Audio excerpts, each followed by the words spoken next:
The name's Rex. But you'll call me Captain or Sir.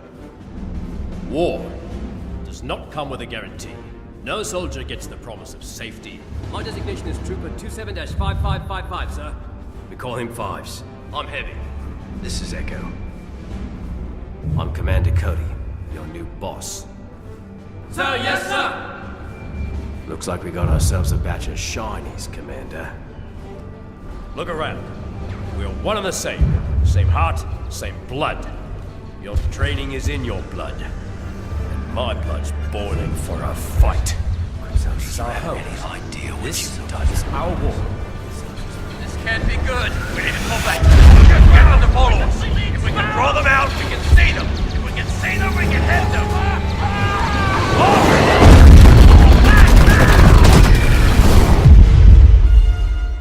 Hello everyone, and welcome back to Republic Outpost Radio, your Star Wars podcast here on MediaByte HQ.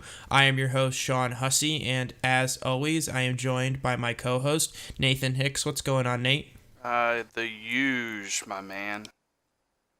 So before we go into this episode, I wanted to just say a big thank you to everybody who tuned in and listened to our first episode last week. We got a really great warm reception from everybody, and we heard your feedback, and we're going to keep going and improving the podcast, but we want to just say thank you to everybody for tuning in. Nate, you want to say thank you, of course? Yeah, I really appreciate it. It's a nice to finally get out there and put ourselves out there, and so I heard a lot of good stuff back, and it's very appreciated. Absolutely. So, as I mentioned last week on the podcast, we don't always cover the newest Star Wars news and break all that down on the podcast. We really want to go into other topics and have some discussions about Star Wars and where we come from our different points of view, as Obi-Wan would say. And this week, we're going to do something super different than I've seen on basically any Star Wars podcast. This past week, we published an article to the MediaByte.com about how A New Hope, the original Star Wars, is more than just the beginning of the Star Wars saga. It was an opportunity for George Lucas to bring mythology back into modern cinema, and he did this by using Joseph Campbell's A Hero's Journey.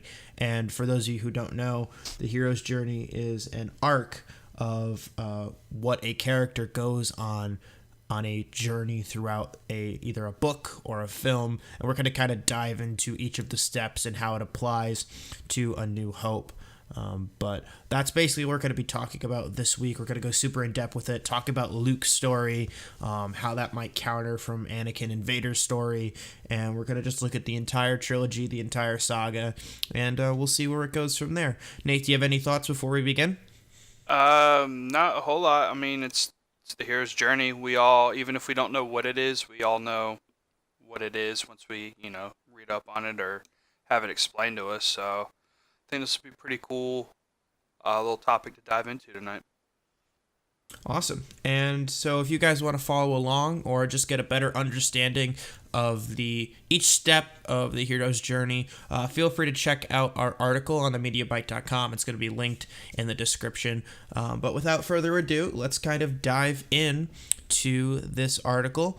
And the whole point of the hero's journey is about a character getting a call to adventure, refusing that call, eventually going on that call and his adventure, and then ultimately returning home having learned something or gained an object or something of that sort. And the first step of the hero's journey is the departure. And throughout the departure, there are several small steps. It's 5 small steps of the call to adventure, which is, of course, when a hero begins in their normal home and then has a call of adventure. For Luke Skywalker, this was, of course, receiving the message from Princess Leia and R2-D2. And then there is the refusal of the call. Luke immediately thinks that he can't go on this adventure that Obi-Wan offers him because he has to stay and help his Uncle Owen on the farm. And then there is meeting the mentor, which of course is ObiWan Kenobi in the case of Star Wars. Obi-Wan is this typical wise old mentor spirit that guides Luke throughout not only A New Hope, but the rest of the trilogy. and there is crossing the first threshold, which is the point that the hero goes on and starts his adventure.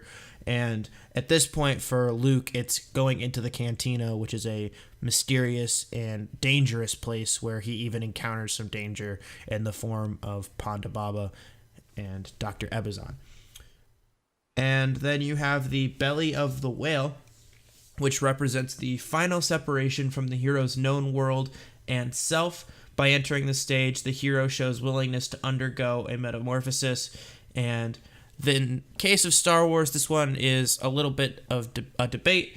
Personally, I see the belly of the whale as Luke entering Docking Bay 94 and going on the Millennium Falcon. He encounters stormtroopers as a minor danger, but that is his point of no return.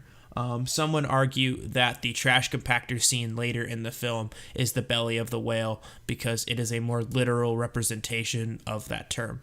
So Nate, let's kind of break down Luke's story and talk about these first couple steps, basically from when we meet him to when he departs from Tatooine.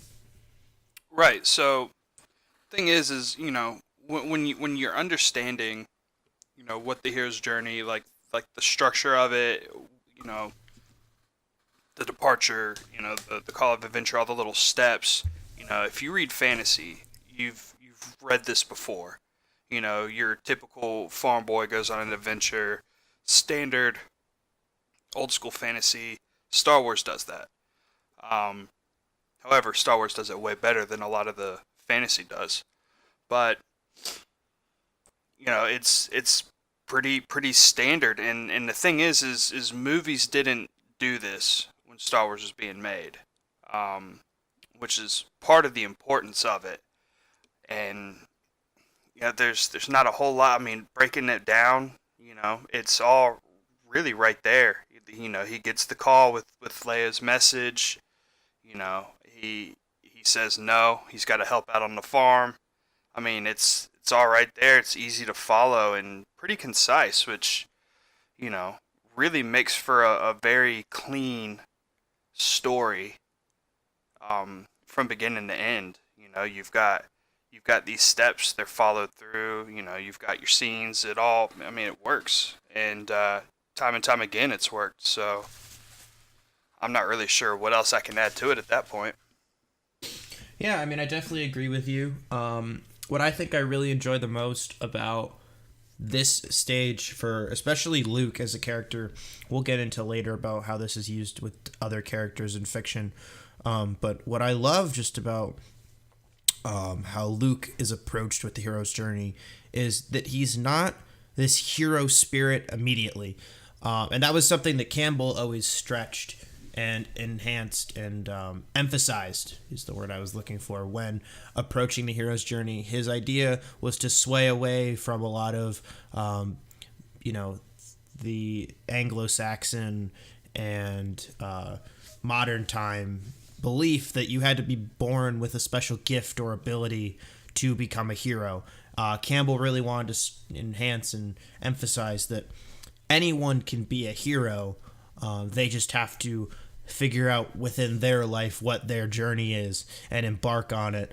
And I think that's a great case for Luke because, of course, you see that in the beginning, his refusal of the call, especially since we already know it's been established that he does want to escape, but he's scared. He doesn't want to immediately jump into danger. He wanted to go to the academy, but now Obi-Wan wants to take him on this adventure to Alderaan, and Luke would refuse that call, but would take any opportunity to go to the academy. And we also see that, you know, he's not the most hero-esque character. He whines to his uncle. You know, there's that classic line about picking up power converters from Tosche Station. And there's just a lot about his character that you see in this early stage that you on the surface would think this isn't a hero, but as we progress throughout the film and then throughout the original trilogy, we really see Luke come into his own on his own journey. Anything else to add, Nate, before we move on? One thing that I do want to note that's interesting, and this is kind of just a little tidbit, you know, with Campbell wanting the average person to become the hero, which, is Luke, essentially, for A New Hope. But I do want to tease that later on, we do find out that he actually was born special. So, little bit of a stray away from that aspect of Campbell's, original works, but still, it starts off just like it, so. Yeah, I think that's something that Lucas was trying to stretch was, yes, like Luke was born sort of into this prophecy, but that, like, just because you're born Force sensitive doesn't mean that you're automatically just a hero or gifted in the Star Wars universe. We've seen a lot of Force users go bad. I think that you're right that by the time the prequel trilogy was done, that Luke was kind of born into this mantle, which I think deviated from what Lucas originally intended. But I think that you're definitely onto something there with that. But if you're ready, we're going to move on to the next stage. Yeah, let's do it. All right. So the second stage of the hero's journey is the initiation, and this is 6 parts that begin with the Road of Trials, which is, of course, just your classic series of tests. This relates to Luke when he's training with the tactical droid aboard the Millennium Falcon, and he has to wear the visor and deflect laser bolts with his lightsaber. A small but significant part because Luke learns a lot during that sequence. I'm sure we'll jump back into it. The next section is meeting with the goddess, and according to Campbell, this is where the hero gains items given to him that will help him in the future. And I really dove into this one, and I want to circle back on this, of course, but the meeting with the goddess essentially is Princess Leia, but instead of offering him a gift, Leia as the goddess is the gift. Her influence, her leadership, her personality, everything about her character is the item that will need to help Luke throughout the rest of the saga, and she even becomes her own hero in a way, and sometimes outshines both Luke Skywalker and Han Solo. But I want to circle back on Leia after that. This is where things get a little tricky. These are some steps here that Lucas ultimately didn't use exactly in A New Hope, but did continue with in the rest of the trilogy. We're going to really dive into these as well. The 7th step, or the 8th step, I should say, is the temptation. This would be, of course, Luke's temptation to the dark side, both in The Empire Strikes Back in the cave, as well at the end of Return of the Jedi, when he's faced against the Emperor and Darth Vader, and he feels that temptation to the dark side. And the 9th step is the atonement with the Father, which, of course, is heavily mentioned in Star Wars, with, of course, the connection between Darth Vader and Luke Skywalker. But, of course, Lucas decided to hold off on that step until the end of The Empire Strikes Back and carry through with that in Return of the Jedi. At step 10, we have the apotheosis, which is a point of realization in which Luke kind of understands a greater understanding of his situation and his abilities. This is where I fell off. I was looking into this a little bit more. Some people think that the apotheosis is when Luke kind of uses the Force to turn off his targeting computer as he's approaching the trench run. I believe that the moment where Luke kind of realizes his potential and ability is in the Death Star when he's with Leia and he has to swing across the abyss in the Death Star. I think that's a moment where he steps into his own, realizes what he has to do, and then does it. And then the last step of the second part is step 11, which is ultimately the goal of the quest. Now, some would say that the goal of the quest is to destroy the Death Star. I would disagree. I would say that the goal of Luke's quest is to get R2-D2 back to Yavin, and then the Death Star, as a result, in the final battle we'll get into after. But I think the ultimate boon is ultimately getting R2-D2 to safety, which Luke does successfully. So, Nate, that's a lot to break down. There's a lot of smaller points I think you and I both want to hit in this section, but I'm going to hand it over to you. Where do you want to start? I want to start with... which part do I want to start with? I kind of want to start with part 7, meeting with the goddess, I want to talk about Leia for a little bit. And I find it really, really interesting that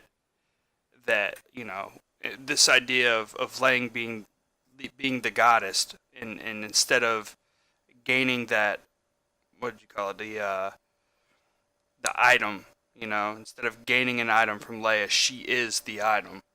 And I really like the idea that she plays that role for Luke, in as far as following the hero's journey. She is the item, and I love that. But I love how she's also her own character, and as you said, like, she's she shines more than the other two at certain points, and she's her own hero as well, and also an extremely powerful female figure in the Star Wars universe. And I love that bit of two sides of one coin about Leia, and the introduction of her in the movie, with the rescue and everything, spot on. It's great. Yeah, absolutely. I love that George Lucas always from the beginning wanted to stress the importance of Leia as a strong female character. Typically in the hero's journey, the goddess is this high royalty being, but she doesn't do much more than that. As I mentioned in the article, Leia could handle herself. She ultimately gets them out of danger in the detention block, leads the rebellion to victory, and would later save Han Solo from Carbonite and Jabba's palace, amongst many other achievements throughout both the original trilogy, the sequel trilogy, and then all the other canon material. You mentioned very well that she's not, she is not an item. She is the character, the thing that Luke Skywalker gains during this, and she is a powerful friend, hero, and is, of course, as we later learn, sister to Luke Skywalker, and her role, I think, cannot go understated, especially just the way that Carrie Fisher portrayed her as well.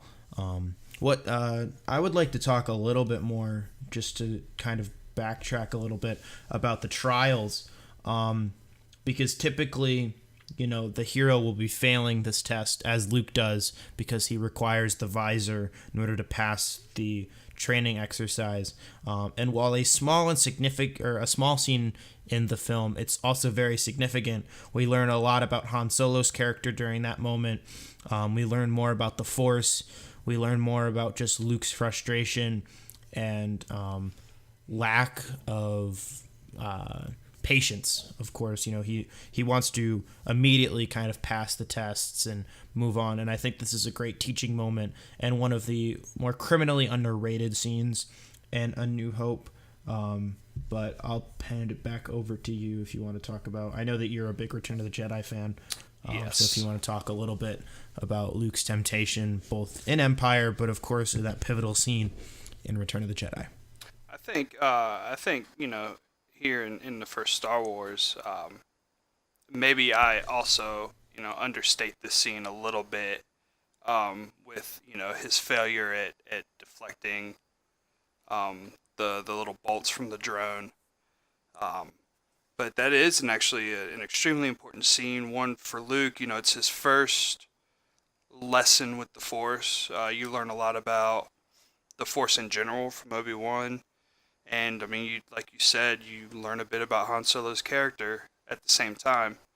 So, at least that section as the trials for just this movie is actually a lot more important than I have ever looked at it as. So that's something that next time I view the movie, I'm definitely going to pay a little more attention to this scene. But as like a trilogy wide, I feel like a lot of, I wouldn't say like a lot of the trial is in Return of the Jedi, but I feel like that struggle towards the end, when he's confronting Vader and the Emperor, I think that's a hugely powerful moment, and that is the ultimate trial, I guess.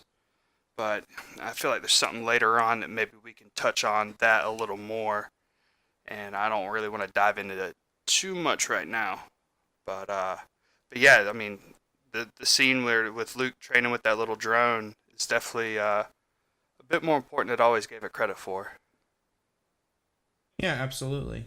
I also, we could talk just a little bit about, of course, the relationship between Luke Skywalker and Darth Vader, especially at the end of Empire Strikes Back.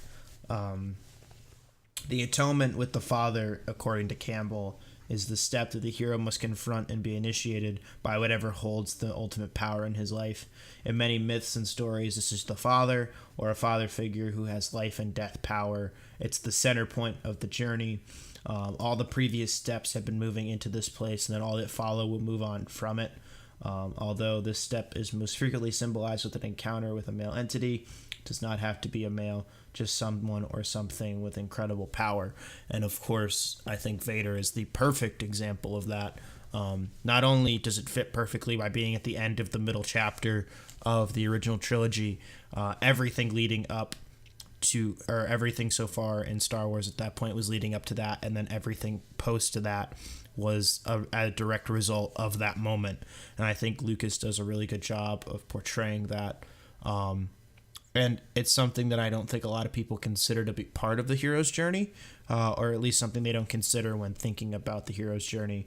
And I think that this key moment in Star Wars actually plays a much larger role in the overall arc, because of course we know that Lucas was teasing Luke's father in A New Hope, and that Luke was desperate for answers. And as we move on to the next section, I'll touch a little bit more about, there's a certain moment that I'm sure many of you are aware of where Luke feels like he's lost all connection to his father, but that later comes back in the form of Vader, and then ultimately Luke has that resolution with Vader at the end of Return of the Jedi.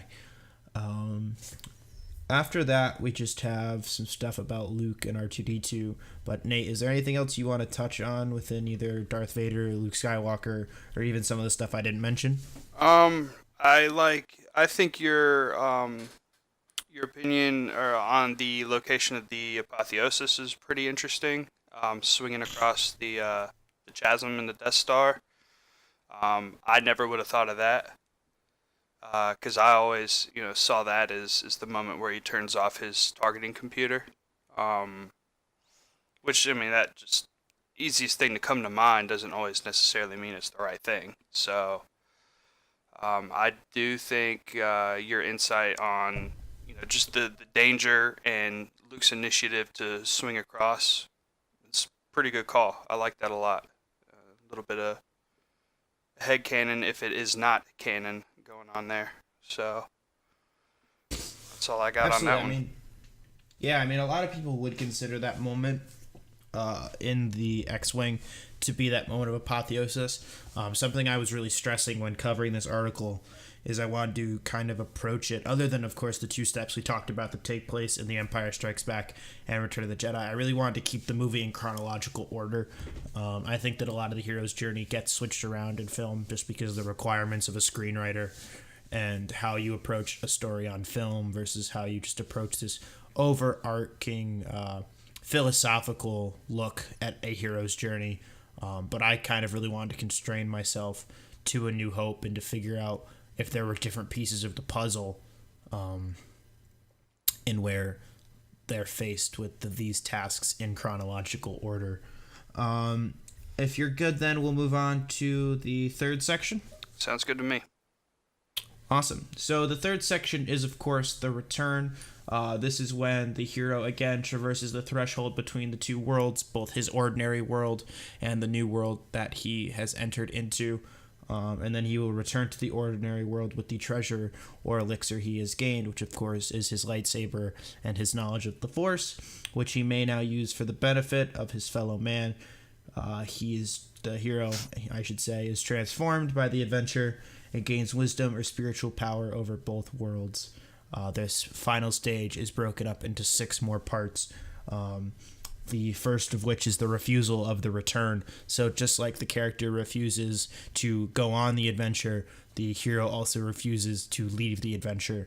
And this is, of course, the moment when Obi-Wan dies. As I aforementioned, this is the moment where Luke feels like he's lost not only a new father figure, but the only connection he had to his actual father figure. Obi-Wan mentioned his connection to Luke's father, and Luke wanted to learn more about his father, and the way to do that, he has just lost.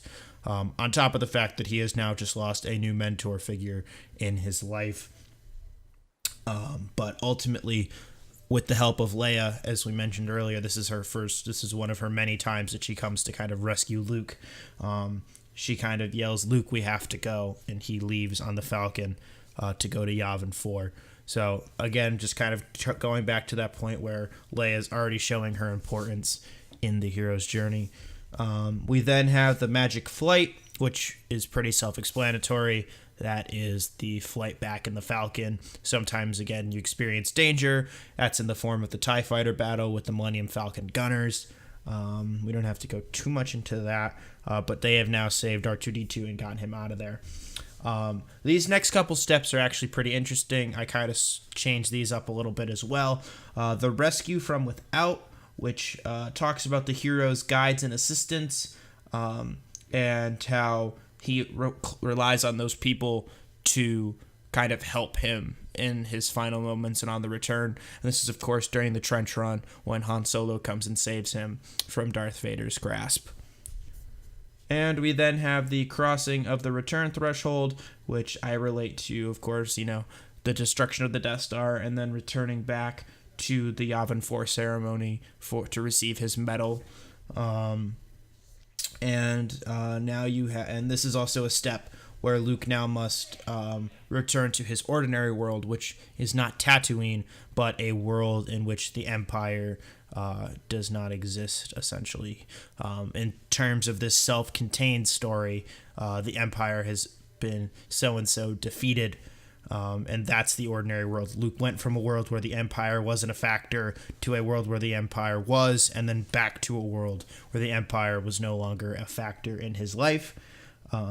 And he also now has to live in a world where he is as far as we know so far, we're not going to go deep into canon material, but this is the only Force user that we know of right now in the galaxy. So he has to kind of move on with his new task of being the only person with these special abilities. And he is now the master of two worlds, which is the final step. And this is now Luke recognizing that he is both a hero of the rebellion and the last Force user in the galaxy, and his acceptance of those. And ultimately it concludes with the freedom to live, which is freedom from the fear of death, which you can just kind of assume through the rebellion victory that is the conclusion of the story. So there's a lot there. It's a lot more philosophical than the other two sections, but I figured we can kind of dive into it to the best of our ability. Nate, if you want to hit any points there, by all means. I will say the magic flight is one of my favorite moments of the movie, and as far as other media that follow the hero's journey, the magic flight's usually a very fun section of story, at least in my opinion. I think you hit the nail on the head with the refusal to return, and then of course Leia showing why she's important right there. It's other than that, it is interesting that the rescue from without comes a little later. I guess you could say after the magic flight, but yeah, I mean, it does get pretty philosophical with this section here. I don't have a whole lot of good insight on that other than, it seems fairly self-explanatory. Yeah, I really we could talk a little bit about Han Solo in this film, because he's somebody that kind of is left excluded out of the hero's journey up until the rescue from without. I don't think I mentioned him once in the article, maybe when he met him in the cantina. Right. But this is kind of the first point in which Han plays such a pivotal role in the story, and I think that it's interesting that you have a character who by all stretch of the means is not a hero in A New Hope, but could be struggling to be one. I think that Lucas set those lines up pretty well, just about how Han on the surface doesn't appear to be a hero, but deep down really is one, and how Han, in a way, was refusing the call to go and help Luke in the rebellion against the Death Star, and then ultimately coming back to help them in the end. Just a small little note that I wanted to make. Other than that, I mean, as you said, it's very philosophical. There's not a lot to dive into in terms of just this last sort of section. It's a lot of just filling in the blanks of the victory and where all the pieces fall and just Luke's journey. And of course, we could dive super heavily into like where Luke goes from here in terms of canon, both outside of the movies and inside the movies. Like, we obviously know a lot more about where he goes throughout Empire Strikes Back and Return of the Jedi, but there's a lot of other material out there, which I think is super important to Luke's overall story and character. But for the sake of this discussion, I think we can exclude those. So Nate, I will go up to you. Where do you want to go from here? Do we want to dive into the prequels? Do we want to talk about the rest of the original trilogy and how it plays a factor? Or do we want to dive into maybe some of the connections that A New Hope set up for other properties in the hero's journey? I think we talked about the other movies a bit, just in going through this. I find that, the hero's journey is pretty contained in A New Hope, the first Star Wars, and then it's also contained in that original trilogy as well. Very fascinating. But, I mean, like I said, we touched on that a little bit, so I am a little more interested right now in tackling the prequels. Yeah, so we were talking a little bit before we started recording just about how when approaching Luke Skywalker as a character, George Lucas, of course, wanted to do the hero's journey because that's what Luke was. He's the hero of this trilogy and in some ways the saga, but we could have that's a discussion for another day. And then we were kind of sitting on it and thinking, and Nate mentioned, and then I kind of went off of that, of how Anakin was always portrayed or was set up to be this villain. So when writing Anakin as a character, George Lucas never approached Anakin from the hero's journey. But I figured we'd kind of take a look at Anakin's character in terms of the hero's journey and see maybe where he fell off. I'll start just because I'll give you a sec to kind of re-over because I'm kind of asking you this on the fly. I would say he probably falls off right around, step 9 with like the temptation and the atonement with the father. I mean, leading up to that point, we're introduced to Anakin.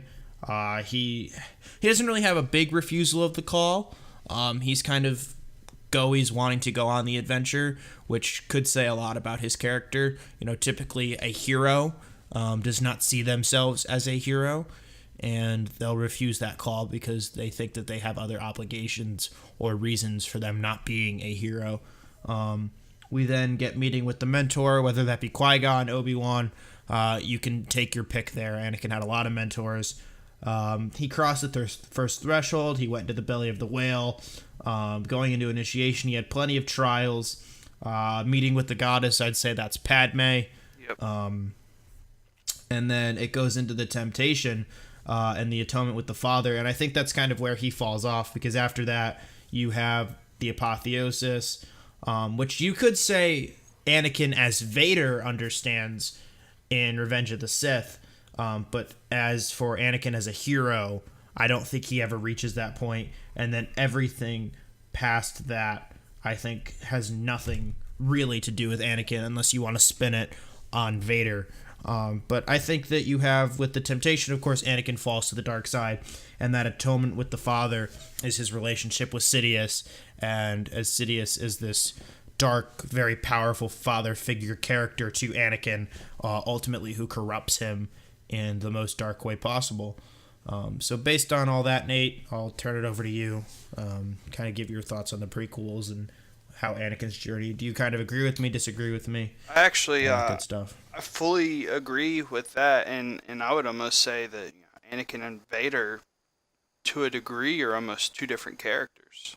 Because I feel like that that falling off, that temptation really changes a lot of who he is, and of course, the outcome of that temptation, definitely just cements more a change in personality, I'd say. So I would almost look at the two as different. So it'd be interesting to see. I mean, it is interesting to see kind of like a subverted kind of hero's journey, but for a villain. With Anakin leading into becoming Darth Vader, and yeah, I mean, a lot of the rest of the steps don't really fit with Vader, but I would almost wonder if we were to start over, does Vader have any aspects? I mean, I guess he doesn't really have a call to adventure, but he has his missions with the Emperor. It might be a bit of a stretch, refusal to call, but he did. I believe he kind of attacked the Emperor when he woke up, asking about Padme. Yeah, this might be a stretch, but I don't know. Could be something interesting to look at and think about. But definitely, a subversion of the hero's journey, which is fascinating in its own right. I definitely think you're onto something with Vader. I would say you could look at it from his refusal of the call is, of course, this isn't really in the films, but his sort of struggle with the light side, his inability in a certain way to slaughter Jedi post Revenge of the Sith. Like, obviously he does a lot in Revenge of the Sith, but we do see some struggle with him in the Vader comics. I think it's hard to put a villain in the hero's journey because it's the hero's journey. But I like kind of what your idea is. And I think if you want to put Vader in that journey, you'd have to look at a lot more material, particularly the Charles Soule series. While I don't think that follows the hero's journey to a T, I think that every piece of medium now has some form of hero's journey influence in it, just because it's become such a social norm. But I like kind of the thought process that you have on that. Is there any other characters that you would like to kind of associate this hero's journey with? One for me is kind of ObiWan. We don't have to break it down entirely, but you kind of have this journey from Obi-Wan in episode 1 on to, I guess, his death in episode 4. You could even go past that into his journey into Empire and Return of the Jedi, but I think that when he dies ultimately at the end of A New Hope, he kind of has that mastery of both life and death, and he feels like his journey's complete and how he's failed several times, but ultimately has now created Luke Skywalker in a way. I think there's a lot you can play with different characters and the hero's journey in Star Wars. But I just wanted to throw that out there as well. I mean, I'd agree with that. And if you watch, Clone Wars animated series, I'm sure, Obi-Wan specific episodes would probably touch on other aspects of the hero's journey. I mean, if you look at under, part 2, the initiation or whatever, the woman is a temptress, he does kind of have a romantic entanglement with Satine? Yeah, Duchess Satine. Boom, nailed it. So, I mean, there's probably some aspects of the hero's journey that you could definitely put with Obi-Wan, especially through the Clone Wars animated series. Yeah, I would definitely agree. I think another interesting thing to look at, again, going back to the villain, would be an extension of also following the Clone Wars animated series and Rebels and probably some of the comic books, Darth Maul's journey. Yeah, we just did an article on this as well. Yes, that's why I thought about it, because I read the article. Yeah.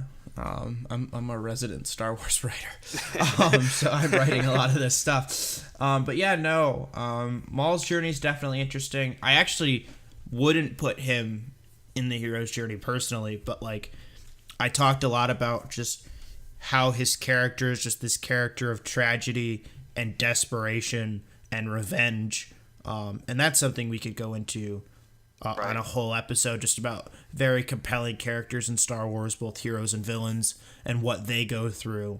I think a character breakdown on Sidious would be extremely fascinating. Definitely. As we're just kind of speculating here. But if we're kind of wrapped up with the prequel trilogy, I'd love to move on. We could even touch a little bit, if you'd like, about maybe Rey. Ooh. And her kind of steps in the hero's journey, because of course, as many people know, The Force Awakens is not as direct of a ripoff, you could say, of A New Hope as some people like to make it out to be. Agreed.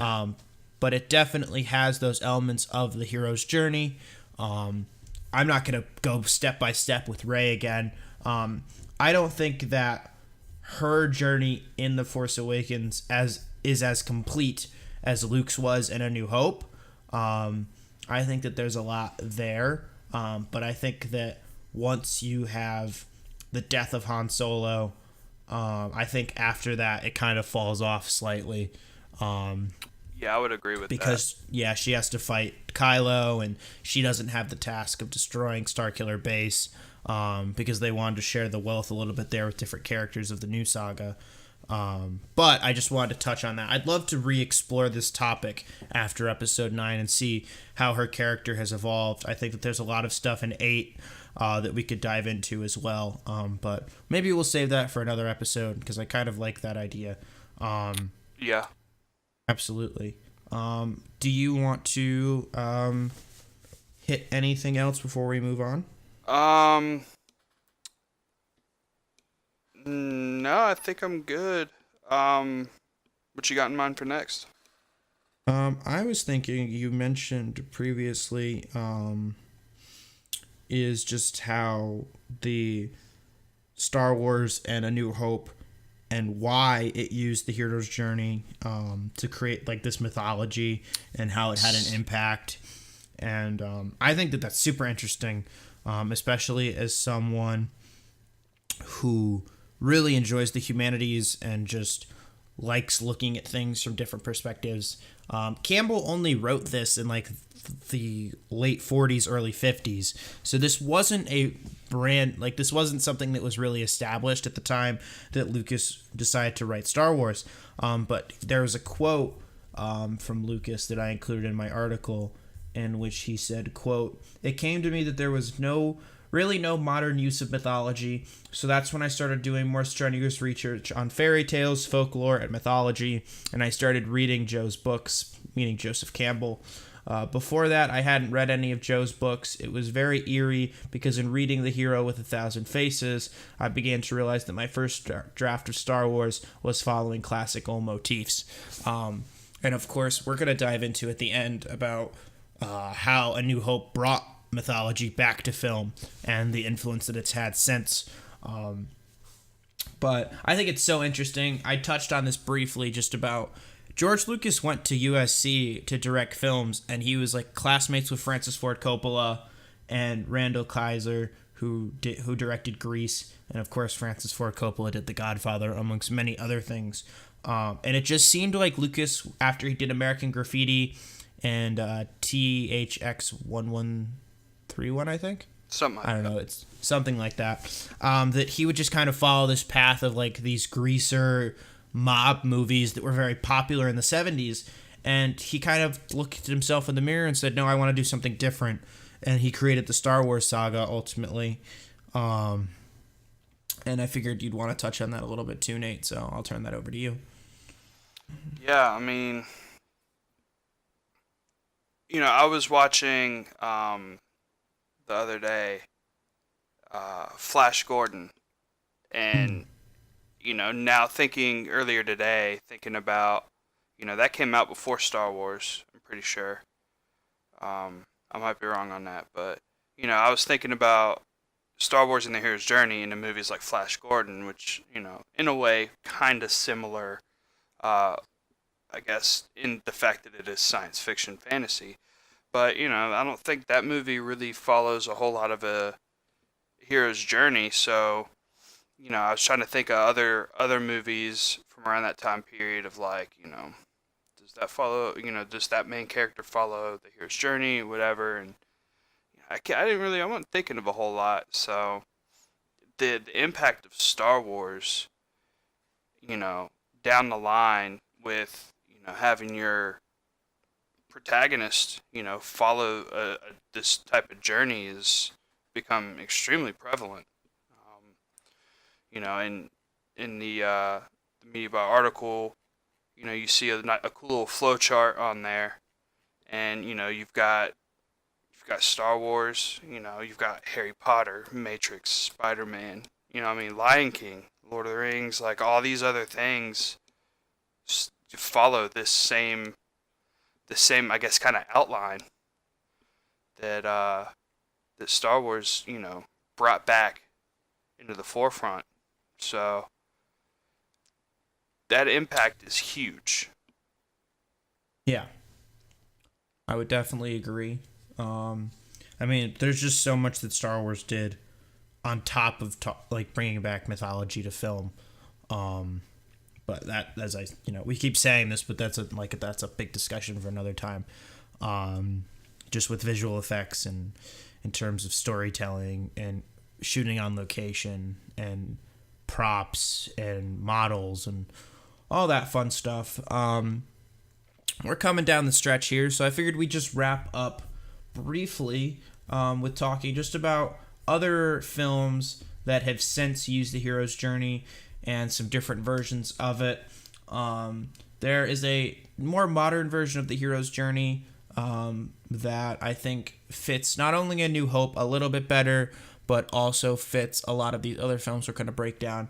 But some other films that have used the hero's journey include The Lion King, The Matrix, The Lord of the Rings, and Harry Potter, all big films that have been influenced by the hero's journey. Even the character of Spider-Man, the Spider-Man films were influenced greatly by the hero's journey. We have a whole graphic which I'm going to try to fit on the screen while you guys are watching, but it's pretty tall. So if you want to see the whole thing, make sure to check out our article on the MediaByte.com for that. And then that version of the journey anyway has about 12 steps, kind of cuts out some of the little things and hits the main points. So Nate, do you want to talk a little bit about these other franchises, just in how they were influenced, and then maybe we'll wrap it up? Yeah, I feel bad because as big of a Harry Potter fan as I am, I feel like I should be able to hit some good points a little more, but man, like Harry Potter just seems, in a way, being at 7 books and 8 movies, so much bigger than the Star Wars trilogy, at least the original trilogy. So, there are a lot, similarities. Of course, Harry comes from nothing, in a cupboard, and Hagrid tells him, "You're a wizard." He says, "Nah, you got the wrong guy, my dude." It's right there. He gets the letter. He doesn't believe it. He meets, well, I guess you could say Hagrid's his mentor. And then later on Dumbledore when he actually meets Dumbledore. So I mean, it's right there. It really follows that same pattern. The Matrix one I found to be pretty interesting. Following that same journey as well, because I feel like with the Matrix you kind of had to stretch some things a little bit. The call to adventure being that little sneaky message that he gets early on, follow the white rabbit. Refusal, like he's just, he actually, what's interesting is that he wasn't planning on doing, he was invited to go on this adventure before he realized that's what he had, and then he was told to follow the white rabbit, and then when he sees it is when he's like, okay, I need to check this out. So it's a little more of a stretch for the Matrix, but I mean it's still there. It's actually really interesting, especially if you go through the flowchart following it. It's good stuff. It makes me want to go back and rewatch and reread all of this stuff and really compare it to Joseph Campbell's work. Absolutely. So I think that'll do it for us for this week, guys. I got one more thing. Oh, okay. You go, Nate. I got you. One more thing. I'm dropping this on you right now. Which Star Wars movie have you watched the most recently, and when was it? Oh. I think the last one I watched in its entirety was The Force Awakens, and that was probably like, I don't know, 2.5 months ago. Maybe a little less. Dang. Return of the Jedi was on the other day, but I skipped it. Right. I think the last one I've watched in full, was The Force Awakens. I wanted to give it a rewatch, and I actually really enjoyed it again. The last one I watched in full was also The Force Awakens, and I finished that about 3 hours ago. Nice. Yeah, I've been slowly working my way through all the movies again, and now I'm about to be on The Last Jedi, and then of course I'm gonna start over from the beginning again. So, yeah. Absolutely. But yeah, all I right, just man. wanted to throw that on you, put you on the spot. Absolutely. That's always fun. All right, guys. So that's gonna do it for us for this week. Thank you guys again so much for listening and keeping up with us. We're gonna plug our social, and then I have something I want to ask of the fans and the listeners. So Nate, where can people find you online?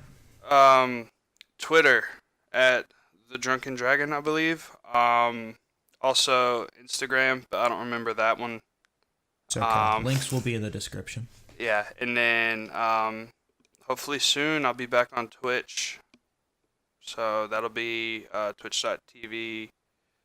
I don't know. The Drunken Dragon _3, I believe. So yeah. Awesome. So you guys can find me on social media at Real Sean Hussey on both Twitter and Instagram. Links to those will be in the description. Make sure to also follow the MediaByte on Instagram and Twitter at the MediaByte. As I said, all links to those will be in the description. And last but certainly not least, I want to ask of you guys, the fans, if you have any questions for us, anything, doesn't have to be related to our topic, just anything in the realm of Star Wars, feel free to either tweet us on Twitter, Instagram, leave a comment on this video. If you're going to tweet us, use the hashtag Republic Outpost Radio. And maybe we'll start answering questions soon in the next couple weeks if we get some interest in that. Other than that, guys, thank you so much again for listening, and may the Force be with you.